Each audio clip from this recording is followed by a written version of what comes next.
Do you want to record? Okay, got it. I was just struggling with which one to choose. So for those of you guys that are just joining us, thanks for joining the call. Feel free to post any questions that you have in the Q&A channel. We'll get started with first order received. So it does look like we have a question in here on, let me read through this, Craig. I have a ticket. Curious if we've heard of any concerns with Apple Mail attaching documents to a property using the property email address. Don't need to spend too much time on it. Seeing if anyone else has experienced the issue. So I have not heard of that personally myself. I do know of your ticket that you're mentioning there, just as been working with the team and just seeing how they're going through our processes on that for testing. But with Apple Mail and how they're sending attachments, I would have that be something that we just continue to dig into with the ticket. I believe this is one of the first times that we've heard of this issue, just because a good chunk of our users do use Google or Outlook, and so we haven't had as many Apple Mail users. So Matthew, feel free to chime in if you have any additional insights on that one on the support side, but I would pursue that update with the ticket just to see, and then we may need to escalate that to our advanced development team for further testing. So yeah, I do have a little bit of feedback here. I've been in communication with development. I'm usually the kind of go-between guy for these kind of bug tickets and stuff like that. I didn't have an Apple product or Mac. There you go. That's the word. I didn't have that on my side to test, but our developers do work with Apple products. And so they were able to replicate the issue, but they are still investigating as to what the cause might be. So far, it's looking like it might be something that's maybe tweaked, been changed with the encoding on Apple side. And if that's the case, our hands get a little bit tied because we can't necessarily go in and fix their code. So we're we are definitely looking into what we could try and do to maybe get around it. It's just currently still being investigated, but it is kind of looking like it's something maybe Apple changed with their coding on that side of things. So okay. That is an interesting one. We'll keep an eye out, Craig, but if you have any additional insights on that on your end, feel free to add that to the ongoing ticket that we have. We have two follow-ups. Preferred email program, Google Workspace works really well. We've got a lot of integrations with Google Drive as well. So that one, I would probably push towards that one, but we do integrate with Outlook as well, just like Jana had mentioned. Google is pretty handy. It does have some good connections like Hannah saying. So feel free to reach out with to us with any questions on those integrations as well. Awesome. So next question we have here, Elisa, is there a way to build a task that catches date differences, i.e. for clear cooperation if we set up an email that goes out when there is more than a day difference between our install sign date and MLS live date? That is a really interesting question. I don't recall being able to set up in your condition logic the ability to say if this date is less than or equal to another date field. I think we can hard code it to a specific date, but that would be hard coded in that condition. Let me just double check myself on that. Hannah, Matthew, if you've had any experience on this one too, feel free to chime in, but I'm gonna pull up a different one here.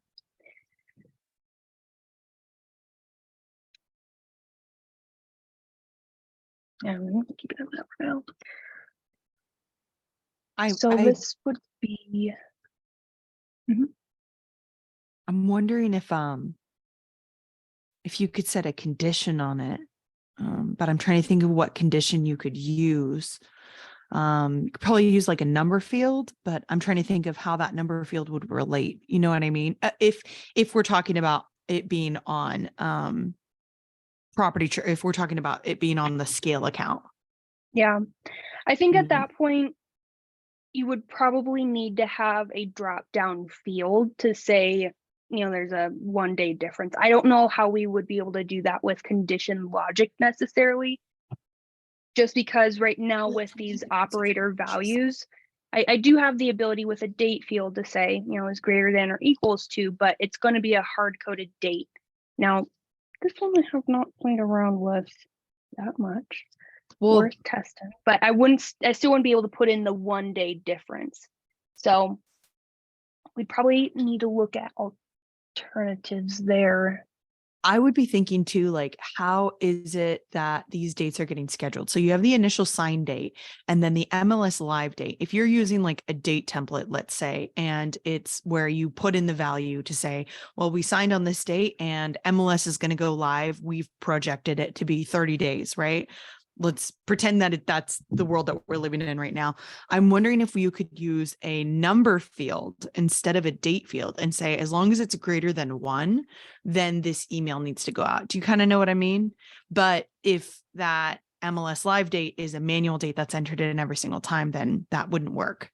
I'm thinking like date template. Maybe we could relate it back to the number of days field instead. I would want to try it out. I would want to try to build it out. Yeah, that would be a really intriguing one to dig into a little bit further. I'd have to play around with it because I'm even wondering like same day as condition logic. It's a really great question.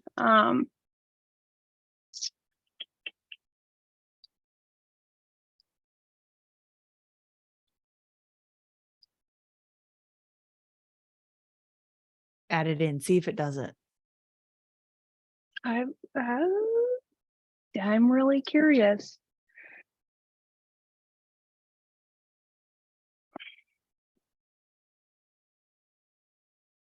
Because I feel like relating it from one field to another field actually might work. And if No, it doesn't match, you know, if it's not equal to, then technically it would fall outside of the more than a day difference.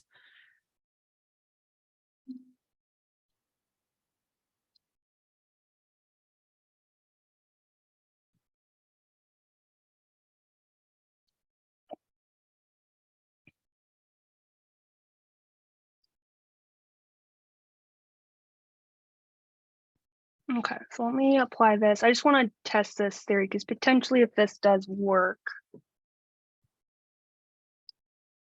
you could use property triggers to say if sign install date equals same day as MLS date, then you could queue up potentially another template to be added to your property that has that difference in email.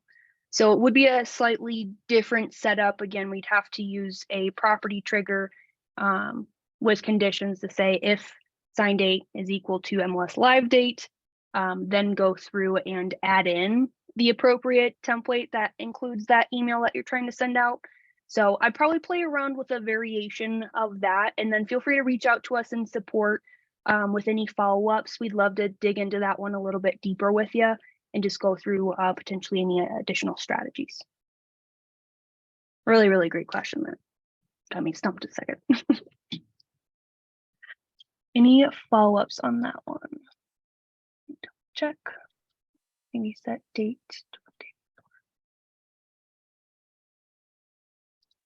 Yeah, so you could also use a field and manually check that to see if there is a more than 1 day difference, and then use that drop down to control things too. So let us know again if you have any follow-up questions on that one. It looks like next in queue is there a way to continue to save properties that are closed but not have them populate with my active properties? Yes. So I'd be curious where you are working out of to view those active properties. Most users are coming to this house icon where we have our more spreadsheet type view.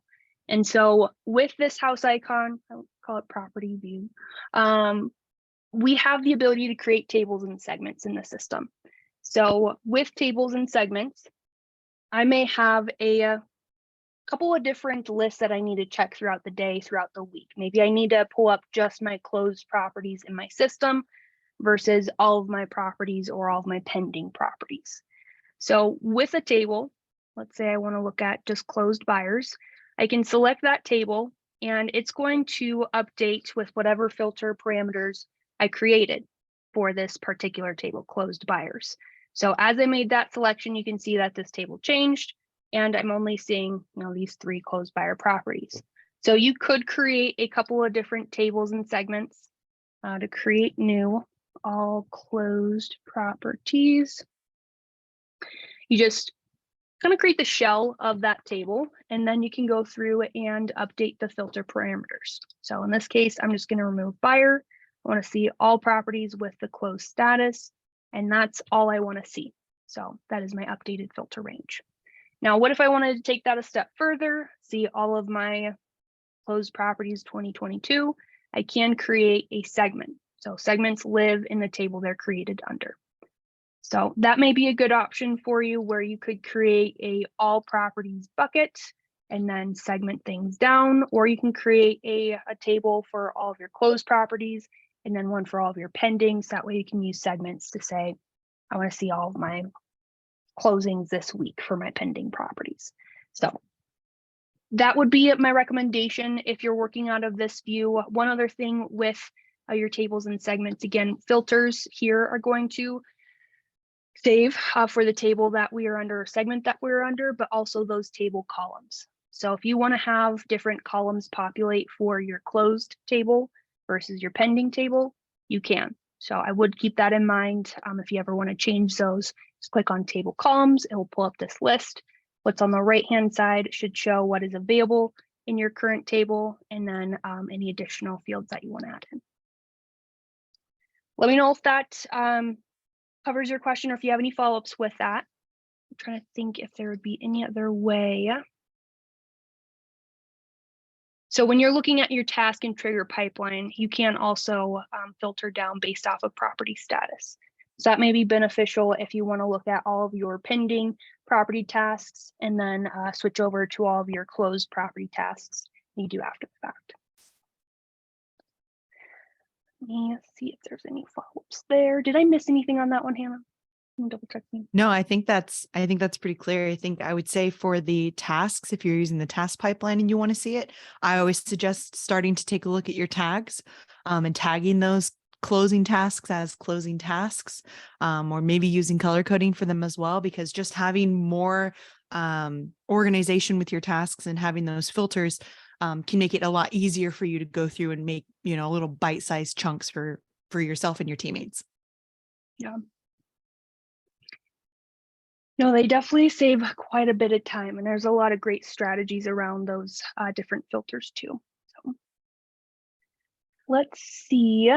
Next one we have from Tammy here. So I have not heard of any specific issues on the system, but let me just dig into your insights here. If you haven't created a ticket already, Tammy, I would highly recommend that. So that way you can specifically look at your account and what's going on. Let me review sent in contracts, no issue, and then afternoon, same templates, but documents aren't attaching. So yes, I would get this over to support as soon as you can, so that way we can take a look at your account, which property that is experiencing this, and then we can get that over to our advanced troubleshooting team. I have not heard of any reports of that on my end at this point, though. Let me double check. I'm not seeing any faults there. And just to throw it out there, I've been monitoring some of the production deployments. We did do some deployments yesterday, but if it was working fine this morning, that shouldn't have any effect on that piece. There was a hot fix done today, but it was on the import process of using like the import sheets. So also shouldn't have affected documents not coming in. So I definitely would love to dig into that more. Yeah. And with those tickets that you guys send in, especially on issues that you may see in your account, if you can get a recording of what specifically you're seeing and what you're clicking on, those step-by-step guides for us really assist as we're troubleshooting and digging into the system. So we don't have a typical support phone line, just because a good chunk of the details that we're digging into, we do need to have more of that visual into your account in order to be able to see those details. So I would try and send in screenshots, Loom videos. We do have a really great response time with our support team where we can dig into that and then see what we can do to help out. So next question we have is best practice question. If I go through and complete a task and the completed task then triggers an email to queue. Once I have 5 emails or more, what is the best practice to send all the emails at the same time? Do I have to schedule all the emails to go out at once, or can I select all and hit send? Great question there, Craig. So there's a couple of places to view this. Let's say we're on a property and you have those properties, those triggers in your health bar. This one up. And I did not pull up the best example here, but what I would recommend when I have triggers that populate in my health bar, the reason why we have them populate here is that way you have the ability to review that email or text before it goes out. Now, we do have the option to auto send emails through our task triggers, but you don't have that visual into it. You can't make changes before it's sent. And so anything that's not auto send for your triggers should go up to this health bar to your queue. So in your queue, what I would recommend, if you do have those 5 emails, is definitely still inspect them. That is the goal of them coming to this health bar, is take a quick minute, see if your smart blocks merge fields are populating correctly for this property. If you need to go through and update any of those fields, you can quickly pop out of this screen, make sure that it is ready to fully send. Now, from here, I do have a quick send option.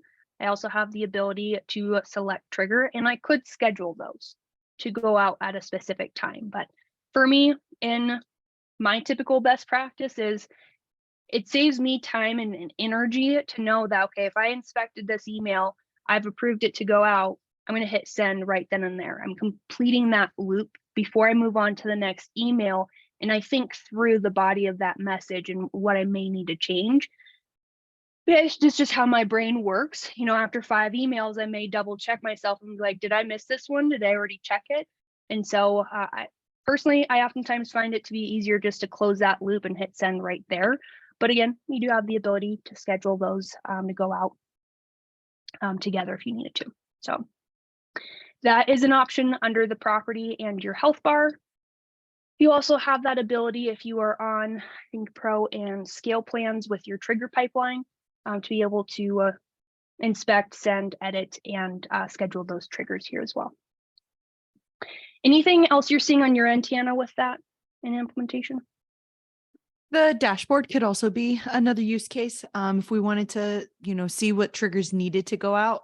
Obviously, you can see here we have quite a number, but if we click on that red circle or we click on where it says due, this is another place where, again, there's a lot there. So we probably don't want to click on that one in this instance, but it's a very similar view where you can kind of see, okay, what is due, maybe there was things that was checked off last night. And so this morning you're just reviewing the emails and making sure they're going out. This would probably be another place.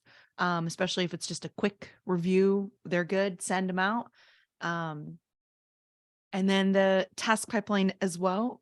Technically, you can review tasks and go there, but if we wanted to do it en masse, selecting a large number of tasks, I would definitely either do it from the property when you're looking at the health bar or from the trigger pipeline or the dashboard if you need to. Going too big with my filter here. I'll go back to my smaller ones. We need to do a little cleanup in this demo. But with that, I do want to also caveat, we were specifically looking at email triggers. Now, if you have triggers for adding or removing information from your property, like templates, fields, instead of, send, it's just going to be an execute button. So best practice with those going up to your health bar is just double check your condition logic. If you built those triggers out correctly with those conditions in place, if you are on our scale plan for property triggers, you should be able to see, okay, I know this contract. We did have a second, or we didn't have a second counter offer, which is why that condition wasn't met, but everything else was. So I am good to execute. So then you can just select execute, that trigger is fired off, and those details are added or removed. So that is just a slight difference with the type of trigger that you may see here. You double check if we have any follow-ups on that. Okay, so it does look like the dashboard was another place. yes to the dashboard. That is where I'm thinking. We'll type out an example. Inspect the email before I click that the task is complete. So I may go property to property, completing tasks, which triggers the emails to be queued. So at the end of the day, I may have multiple emails ready to go. Sounds like it is better if I do it per property, send all the emails and go to the next property and do the same thing, right? Great question. So I don't know if we've gone over this one on our recent calls there, but you can go property by property. You can work out of your task pipeline. You know, all the tasks that are due for today or past due would show up here. And we know that task triggers can be populated as I go and then complete my tasks. So you could do it property by property. You could do it from your pipelines, or you could do it from your dashboard technically here with your health bar. The only caveat is it's only going to show you recently search properties. Your trigger specifically will show up in this widget, but the tasks themselves are going to be found on the property or in the pipeline. Now, one thing I did want to throw in there, if you guys have not used this tool just yet, let's say I wanted to see all of my pending transactions. I throw in a segment of what's closing in the next 7 days. From there, I want to go through and review each of these properties individually. I can, again, use those table and segments to my advantage, quickly pull up that list of properties, select that list of properties and add them to my queue. And when I add those to my queue, they're going to show up in this little, the queue down in the lower left corner here and see how many properties I have populated. And when I click these arrows, I can toggle between those properties, however many I have in my setup, or I can specifically select the property I want to go to, do what I need to on this property. Once I'm done, I say everything's caught up, I'm good to go. I can remove that from my queue. And so this allows me to focus on just these properties that I need to go through right now. I can get all my tasks cleaned up. If I wanted to fire off my triggers here, I can, but get through all those properties, like you're saying, and then go in and review all the triggers that queued up based on me completing those tasks. So what I would recommend, just implementation perspective, is poke around with each of those areas and find what works best for your team and yourself as you're using the system. I would use each of these different places for different purposes personally. And so you really want to, again, find what makes the most sense for how you're using the system in your day-to-day. But Definitely. if you have follow-ups, definitely let us know from there. Awesome. So next question, just started, swapped over to OTC, but is there a plan to make it so we can tab through when splitting documents like in TC workflow, basically removing the need to move the mouse to select the document, and ideally would speed up the process a bit. I am not as familiar with TC workflow myself. I may need to tap you and Matthew on this one. Trying to visualize what you're showing here. So when splitting doc, I'm just going to pull out one that I can do that on. Not the best. Oh, that was a good example.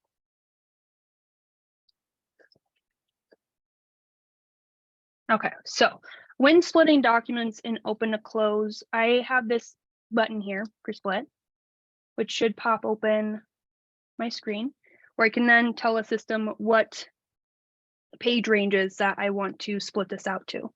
So again, I'm not as familiar with what TC workflow looks like when splitting documents.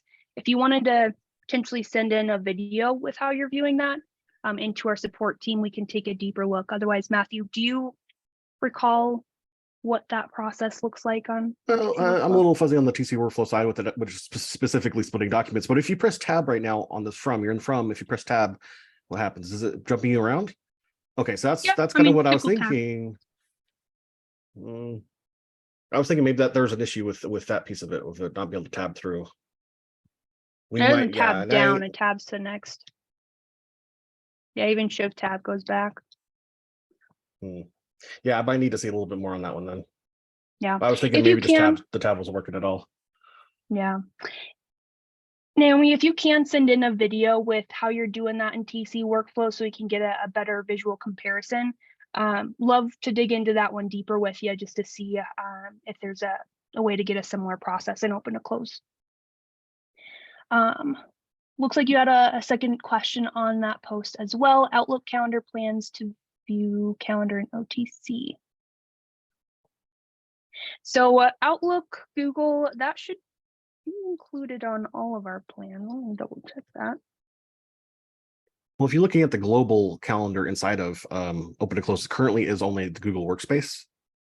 I don't know if that's a restriction that maybe Microsoft has. Microsoft's API is a little funky sometimes. So I can't say if it's just not possible or if it's just might be something we can visit in the future. So if you go down just a couple icons there to the calendar. Oh yeah, sorry. I'm looking at email inbox. My bad. Oh. So yeah, that section there right now, it is only going to reflect the Google Calendar. Again, I'm unclear if that is just something we could build towards to have it for Microsoft, or Microsoft just doesn't allow us. We'd have to check in with development on that one. Okay. And we should still have the ability to sync API calendar date style calendars. So for now, that's just Google too.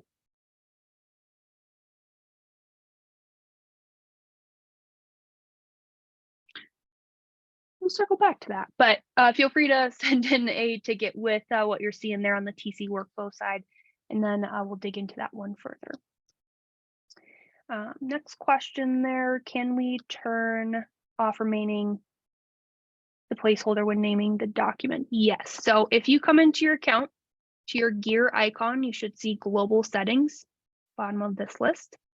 And then under defaults and settings, you should have this option for renaming your documents based off of the file roles that we can associate. So if you do not want the document to be renamed when you apply a file role, which is a part of the placeholder, depending on how you build your document templates, you can toggle this from yes to do not rename. We do have the ability to rename the main file that's uploaded, and also the option to rename any additional files if we have them. So you can toggle both. And then I did mention file roles. So when you're building out your document templates, you have the ability to create folders. And then in those folders, you can add in files. And those files are going to show up like this as a placeholder. Now you can have a placeholder without associating a file role technically. There's some strategies to that. It really depends on how you want to build out your account. Oftentimes we do recommend, there are exceptions to this, but we do recommend hard coding the file roles to your document templates. That way, every time you apply this document template to your property, those file roles are there for you. So that way, once you upload a document, it can be auto attached in any emails you tell it to. So again, there's some automations around these file roles. We can dig into that further if you have questions there. But this is where if we have associated, say ICH, this file role, that is what would control the renaming of your documents in your document template if that global setting is turned on to yes, rename. So let us know if you have any follow-up questions on document management, file roles, and those details. Let me just see if there's any follow-ups.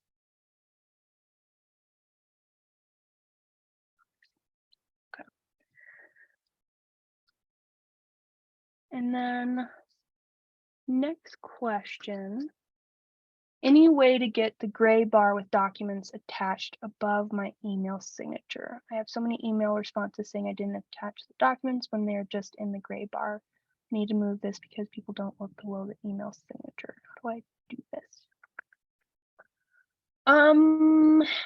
I'd have to see a little bit more of what you're seeing on gray bar. For my Google, I'm trying to remember what it looks like, but my attachments normally show up at the bottom of my email. Yeah, I'm not sure we can change the location of attachments. That's kind of like a default setting that's in these type, like just programs in general. I'm trying to see if I have a recent email that has a number of attachments to it. Yeah, I can tell with emails as they come into my inbox, there's a paperclip icon typically if there is an attachment associated. But I'm a Google Workspace user, and majority of the time my attachments are showing up at the very bottom of my message below all the content in the email body. So that would be something that is email provider specific at that point. One thing that potentially you could look into, be a bit more of a setup when it comes to your email templates, but you could go through and create a smart block where if this file rule exists, have this smart block that says, hey, check down below for an attachment on earnest money receipt. And then have in the email template the earnest money receipt file rule associated, so that way it auto attaches to that email as well. Now, that would require smart blocks for those different types of documents because we would have to have conditions around it, but you could do something along those lines of a smart block to say, hey, check below because I have potentially a file rule attached. Now, again, there's some details you'd have to keep in mind with that.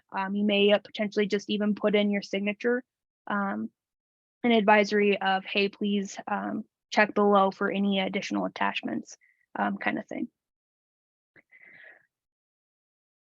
If we hear of anything else on that one, we'll follow up with you there. But again, I do believe that's email provider specific, so you may have some luck reaching out to them to see if there's any settings that can be changed on that side.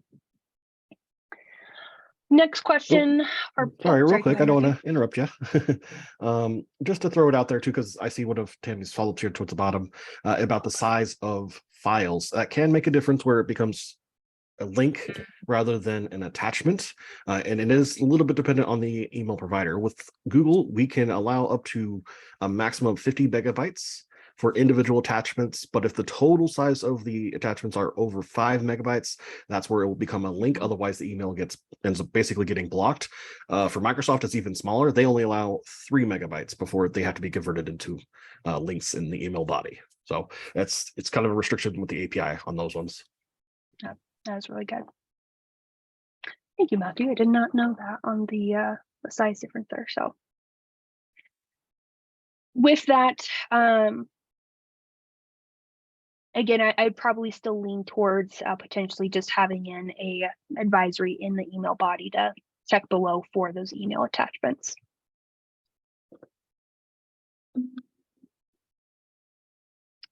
Looks like next one we have here is our brokerage is having an issue with how our documents are getting sent through OTC emails. Half the time not showing up as attachments or have the ability to download all, but the other half the time they're showing up as PDFs. How do we systematize it so that way it's always a PDF? So I'm wondering if that's a similar thing that you're running into there, Cassandra, with the size of your documents. That's what I would probably take a look at with the ones that are not showing up as attachments versus PDFs is what's the size of that file. And then it could potentially, like Matthew mentioned, be just the email throttling down how large of a file you can have in the body of that message as it's sent out. Matthew, quick question for you. Can we upload zip files in open to close? I haven't tried that myself. That is a good question. I don't believe I have tried that. I will have to put that on my list for after the webinar. Okay, we'll do some digging on that, but again, this would be partially dependent on the email provider. So if you want to send in details on which property you're seeing that on, Cassandra, again, we can take a deeper look, but it could be due to the size of the attachments that are being sent, especially if you're seeing them in a gray bar below like Tammy is. Let me reread through that just to make sure I'm not missing any additional points on your end.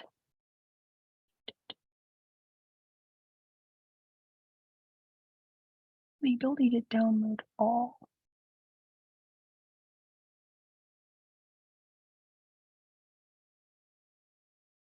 Yeah, if you can actually send in a Loom video to Cassandra on what you're seeing with the ability to download all on some versus the others just being PDFs, that would be great. Next question we have here, in the task pipeline, how do I get the closing date to show in the summary? The task pipeline, huh?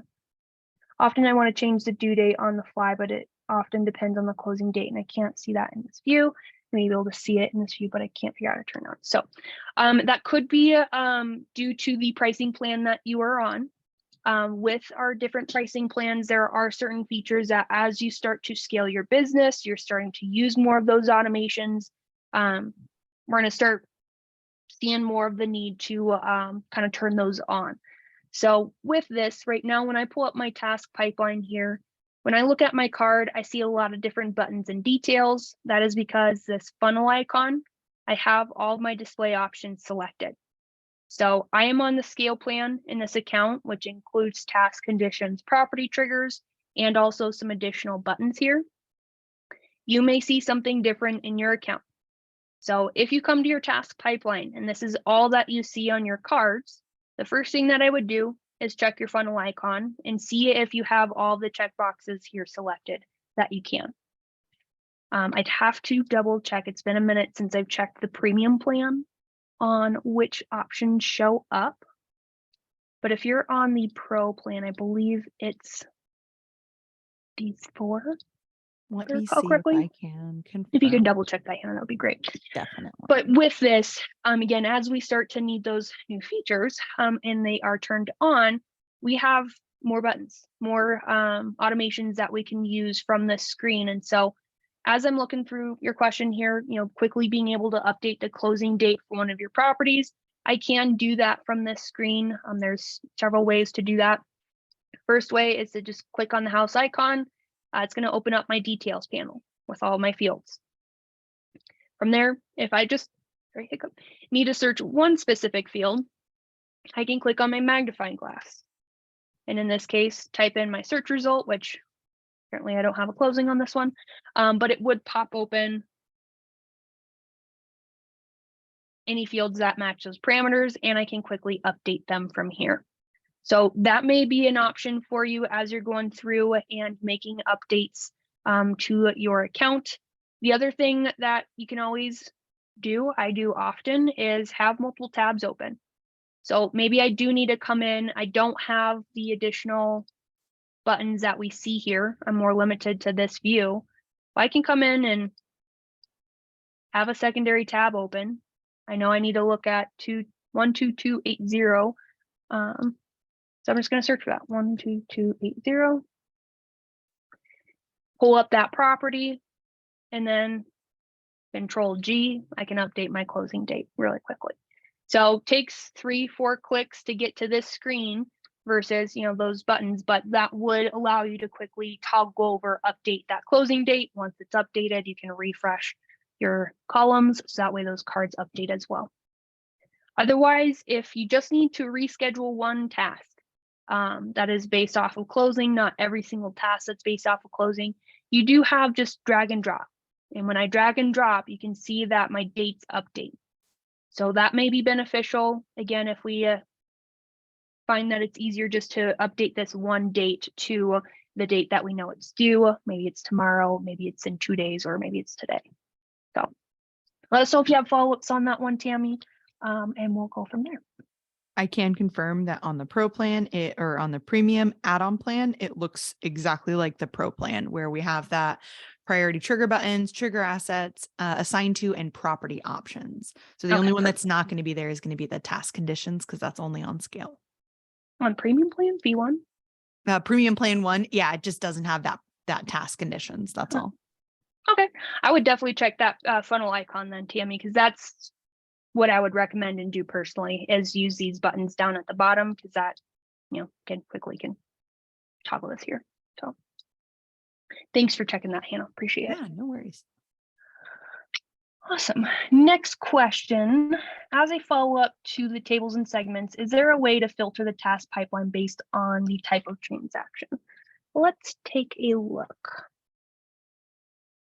So technically, I don't necessarily have my transaction type as an option with my filtering here. So when I look at my task pipeline, my filter parameters when I'm creating snapshots, I have the address, a search phrase, my user team, my client type, and my property status to go through and filter by.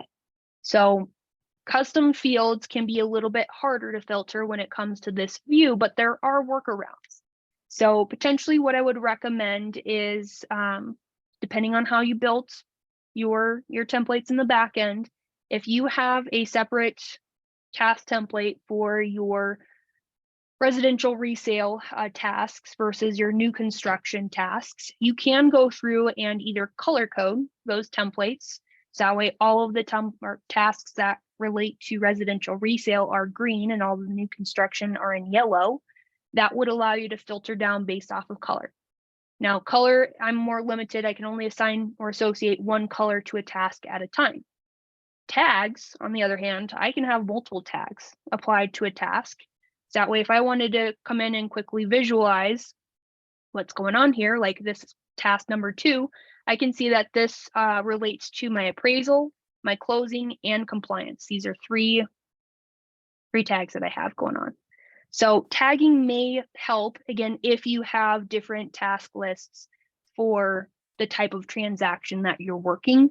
You could go through, tag it with that transaction type, and then use that as a filter parameter here. So hope that will help in that one. I think we have a follow-up here for the test pipeline. Can you filter by more than just a single property status? As in, I want to see only those contracts that are active, active option, and pending. Let's take a peek at that. So with our client type, wrong one, contract status, I do have, not the same options as you per se, but I do have technically the option to toggle, but I can only have one selected at a time. So that's where a lot of users are going through and creating different snapshots. So that way they can see all of the tasks that relate to their listings versus all of the tasks that relate to transactions in the action option period or active option period versus those that are pending versus those that are post-closing tasks. So that would be a recommendation is if you can use those snapshots to your advantage and create those different views that you would toggle through. Because for me as a TC, when I start my week, generally I need to look at my priority tasks first, which is generally like what closings, what contingencies do I have upcoming. So I would use those snapshots to start with, closing dependent tasks, contingency dependent tasks, and then, other tasks that I'm managing. So you can also use your status and your tags together. So that's also where, having multiple tags applied to your tasks really does give you control, where if this is an under contract or an active option task template, add an active option tag to it. So that way you could have multiple tags selected. Yeah, the tagging feature is really I think what is it, underrated? I think that's the word I'm looking for. Where, I mean, again, tags are whatever you want to say that the tag means, right? So just the customization that you can get with that is going to be extremely helpful for you guys if you really need to create these very neat snapshots of exactly what's happening with this, buyer's property or seller's property type of thing. Yeah. And we're even just kind of scratching the surface with this too. Mm-hmm. We can use that in combination with color coding, with your critical flag, with your pin tag,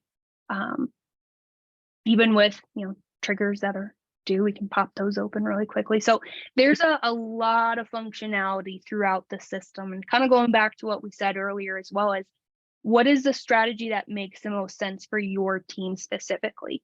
What you start with when you first create your open to close account and customize things, probably not going to be what you land on 6 months from now. It's going to evolve with you over time as you find more wins in the system and just different ways that you want to ultimately utilize it. So let us know if you have any follow-ups to that one, or any strategies that you'd want to talk through when it comes to creating some of those snapshots.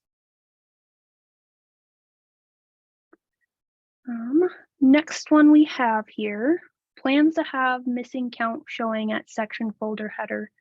So we know we have 20 missing, but 5 are in my disclosure section. Let me pull up a property so I can visualize that a little bit. So if I'm reading that correctly, it sounds like you are under the Documents tab, how it shows, or maybe even tasks, how many are missing here in the top header. That is a great feature suggestion. Right now it is just flagging the total missing tally count in the top header here. But when I come down below and I look at my folders, I'm actually going to be flagged by that missing count in the individual placeholder itself. So when I look at my M, the M is what creates this tally count. So anything that's gray does not get included in this tally count up top, but anything that red does. So, I can tell I have 4 missing septic documents. I have 6 missing, 2 different templates, 6 missing documents, that type of thing. So anything else outside of that per se, I would recommend coming over to our top right corner here. We do have an idea lab. Now I know some of these, we are going through doing some cleanup because we've had a lot of updates to the system. And so we've probably covered some of these features already, but if you want to post an idea to the idea lab and just include some of those details of what's your use case, how would that be beneficial to you in your business, that will help us as we go through and do future updates to the platform and just seeing what would be beneficial for our user base. Now, if that didn't fully cover your question, because I was making a rough judgment on where you're referencing, let me know. Okay, let me see this follow-up here. That would be great if we could add that missing count that way. If a folder is collapsed, we'd still see the count. I'll search for the idea. Awesome. Yay, love to hear that. And one thing too, you brought up a really good point. So I think Andrew gave this recommendation when it was first starting here, and I love it. So with your folders under your document tab, you do have also the ability to color code your folders. So, definitely utilize your file buttons. That's more specific to the step of your document management that you're tracking. But you can color code those placeholders. That way they are a little bit more searchable. When you search for documents with this color, you can get a little bit more granular there. That can be helpful at times, but also your folders themselves. You mentioned collapsing your folder and just knowing when you're done with it or not. So the recommendation is, start out your folders as, a color like red or yellow or orange to show, hey, I have something to do still on this folder. And so if I were to collapse this or collapse all of my folders, I can see out of all of these here, this one I have something to come back to because it's this color. Now, next time I come back to this and I say, hey, I'm done with all of the placeholders in this folder, let me toggle this to green and collapse it. Next time I need to go open my folders, I know, hey, everything that I have for this folder should be complete when I open this next. So a little bit manual, but it could give you that visual into which folders, when they're collapsed, do you need to come back to versus which ones you're good to go. You can keep collapsed in the future. So hope that helps. Let us know if you have any follow-ups on that one.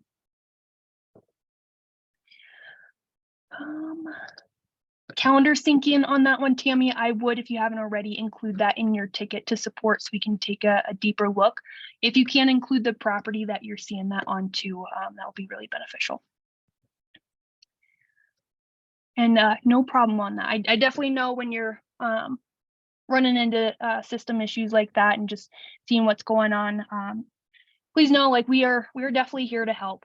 We know how that can be hard in the day-to-day, and so our goal is to try and collect as much information as we can, so that way we can dig into that as soon as possible with our team and see what insights we can gain, who we need to potentially loop in to help out with that. So appreciate you guys as you work with us in support and on those tickets. It is really awesome just to see how you're interacting with our team in the day-to-day and just sending in the details that help us do our jobs best we can. So what I would say is if you guys, again, have updates, Loom videos are always really, really helpful just because we can see that click by click of what you're going through and doing. So It looks like we are through our questions so far. So we have about 9 minutes left on this call. If you guys have any remaining questions, please post those up in Q&A. We can stick on for a little bit longer unless that was all for the day. One thing while we're here, because I know this got posted up on our Facebook community page, we did have a change to our search bar. We did cover this briefly in our call last week where it was properties and contacts showing up under this dropdown. Our team did add in the option to select all. So that way, if you preferred the previous search that you're using before, you didn't need it to be as specific to just properties or just contacts, you can select all and then have that functionality like before.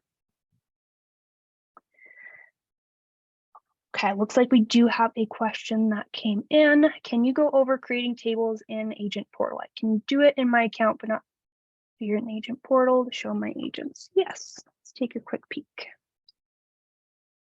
been a minute since I've personally an agent in this account. I think it's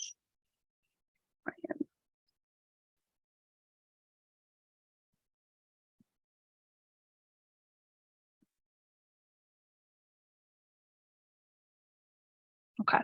So when we are in the Agent Portal, if you guys have not seen this already, haven't gotten a chance to start working with Agent Portal seats yet, these are free Agent Portal accounts in open to close. You only pay for the team member accounts, which is the backend profile.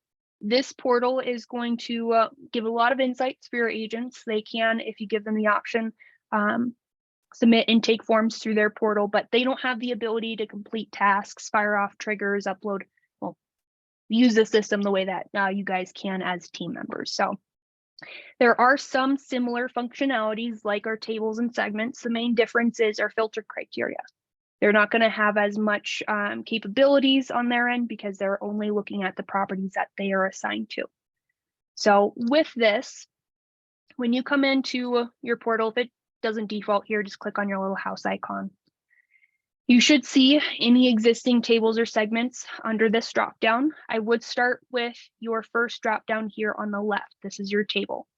So that blue edit button is missing on yours. If you can submit a ticket on that one, Nicole, just that way we can take a deeper look at which Agent Portal profile you're looking at. We'll probably need to get that over to Matthew so that way he can help us out on that one. Unless Matthew, you have seen that before. Might have to take a look into it. I think one of the recent deployment fixes should have been to allow that functionality. With the new property table updates we had with about like the sharing and editing and all that kind of stuff, Agent Portal users suddenly lost their ability to edit their own filters. But that should have been fixed. So I definitely like to take a look. You could even try maybe creating a new table just to see if maybe you got stuck in some sort of old process, perhaps. But if not, yeah, definitely let us know. That is something that should have been addressed. So you're actually looking at it on app. So yeah, it looks like it should have worked. It might be the table itself. If you want to, Nicole, also feel free to share your email with me and I can take a look right now. If or the agent as well. You know, a Loom video would obviously be preferred because then we can see exactly where you're seeing it. But if you share it with me, I can also take a look right now too. Okay. Yeah, because that was what we were seeing. That makes a lot more sense now. Thank you, Matthew. Thank you for pulling that up too. So what Matthew mentioned too is I would see if this drop down here, if you have the ability to create a new table in that Agent Portal account,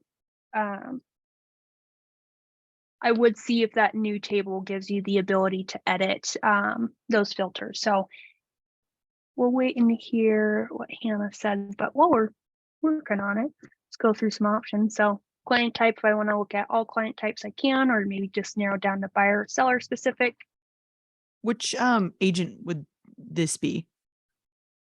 Because we've got a couple. I'm underneath Bonnie right now, and I can see the tables and segments and the option to create a new one and all that. But is there a different agent that doesn't have the permissions?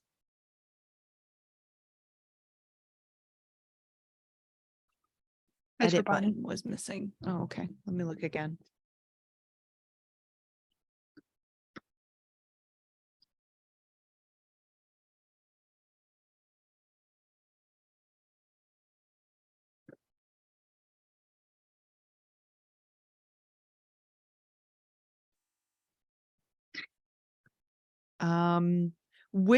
So from what I can see out of the account, everything that Jana is showing on her screen is exactly what's showing in Bonnie's account as well. So which edit button specifically? Because obviously we've got four on here. We've got the, date filter, we've got that contract client type, and then we've got the contract status.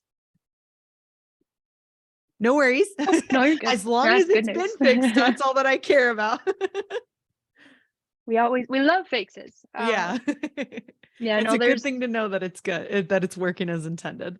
I think it would be a good thing to go over though, Jana, if you want to just show how to create that table. And then, if we have any agents, who end up, needing to see that, you can always direct them to this particular Wednesday workshop and say, if you need to create a table and segment, this is how you do it, type of thing.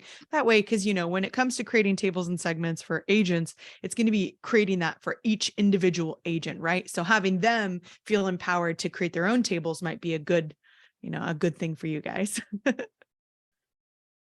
yeah. So when you impersonate their profile, you can go through under house icon, create table and segment. I do actually want to look at something really quickly here.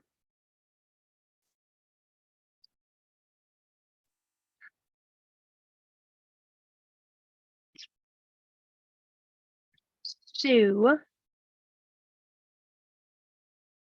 this is only team members.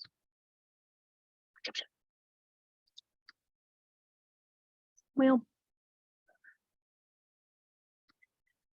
I was under the hope impression that was for agent pro users too. It might be Looks for like it's team creating new members. ones, maybe. But I'm not sure. We'd have to It do looks some like testing. team members, so we'll play around with it. But yeah, under your impersonation, you will have the ability to create new tables. Same functionality as the back end. It's just the filter options are going to be slightly different. Where what tables do they need to manage? So say all transactions. From there, I can create additional segments under that transactions list to say I just want to look at my closings. As I select those tables and those segments, you can see that my filter criteria has changed and potentially my table columns have changed, because when I'm looking at my closings, I may want to see different information than I do when I'm looking at my pendings. So main important thing to keep in mind here is your segments live under the table that they were created under. So the segments under transactions may be different than my all table. And the reason for that is, again, maybe I want to have those different views for, this is all my listings. But specifically, listings going live this week. I want to segment that down further. So listings going live this week, I'm going to put a date range in. So next 7 days. And I'm going to change my date filter criteria to be MLS live date. So that is the benefit. Again, I can have my filter criteria vary depending on the segment or table that I have selected. And then from there, I can have different columns show up for each of those options. So best recommendation with tables and segments is don't be afraid to create them. You can always change the criteria later on. You can always remove it. Just be mindful, if it is a shared table or segment, if you make a change to it, you are making that change for everyone. So just try and do your testing on a personal table segment. You can always share it after the fact if you are under your team member profile. So let us know if you have questions from there, but it looks like we are at time and out of questions in queue. So appreciate you guys for coming on this call. If there's any final questions, I'll let you guys post those up. Otherwise, we will wrap up for today.